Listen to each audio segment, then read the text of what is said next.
I think Dr. diCarlo's last speech made it evident that we're basically in agreement that if God does not exist, then there is no ultimate meaning, no ultimate value, and no ultimate purpose in life. In his last speech, with respect to ultimate value in life, he said, I admit it, but I've got no problem with this. We'll just party on as long as we can. Well, what I would suggest is that it has profound consequences if there is no objective meaning to life. As I said, that means that the decision to become a Mother Teresa or an Adolf Hitler becomes arbitrary, and all of the profound social consequences that that has. Viktor Frankl, who was tortured in the in the Nazi prison camps, wrote the following: "If we present man with a concept of man which is not true, we may well corrupt him. When we present him as a mere product of heredity and environment, we then feed the nihilism to which modern man is prone. I became acquainted with the last stage of corruption in my second concentration camp, Auschwitz. The gas chambers of Auschwitz were the ultimate consequence of the theory that man is nothing but the product of heredity and environment, or as the Nazis liked to say, of blood and soil. I am absolutely convinced that the gas chambers of Auschwitz, Treblinka, and Majdanek were ultimately prepared, not in some ministry or other in Berlin, but rather at the desks and in the lecture halls of nihilistic philosophers and scientists." Nihilism has profound consequences. That's why this blithe attitude of shrugging your shoulders and saying, I have no problem with it, I think is simply naive. It matters tremendously if there is an ultimate and objective meaning to life.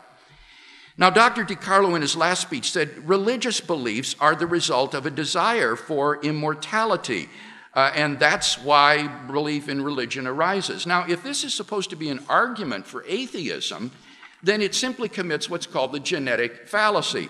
The genetic fallacy is trying to discredit a belief by showing how it originated. For example, someone trying to discredit your belief in democracy by saying, well, you believe that because you were raised in a democratic society. Even if that's true, that does nothing to show that your belief in democracy is therefore false or unjustified. So the real question is, has Dr. diCarlo given any reason to think that religious belief is unjustified? Well, not in tonight's debate. Michael Murray, who works on evolutionary accounts of religious belief, says, these accounts merely aim to explain the origins of religious beliefs.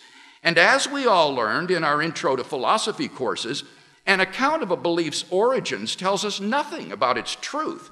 To think otherwise is to commit the notorious genetic fallacy. Nothing we say or discover about the origins of our religious beliefs is going to make any difference to our assessment of the truth of those beliefs. So that issue is simply not relevant in tonight's debate. Now, Dr. diCarlo insists that we should be humble and cautious in our appraisal of the evidence, and I perfectly agree with that. I already said I'm not espousing absolute certainty. I think he's absolutely correct in saying that we need to approach these questions with caution and with humility. And indeed, I'm surprised at the confidence with which he tells us that God does not exist and is imaginary, given his own epistemic limitations. So it seems to me that there really isn't anything in dispute then remaining for me to address. Without God, there is no ultimate meaning, value, or purpose in life. I've argued that we cannot live consistently and happily within the framework of such a worldview. I showed examples of how Dr. diCarlo himself makes the leap to the upper story to affirm the meaning, value, and purposefulness of his own actions and projects. And I've argued that if God exists, then in fact, objective meaning, value, and purpose are secured, which enables us to live consistently and happily. So it seems to me that it's pretty clear tonight that it matters a great deal whether or not God exists.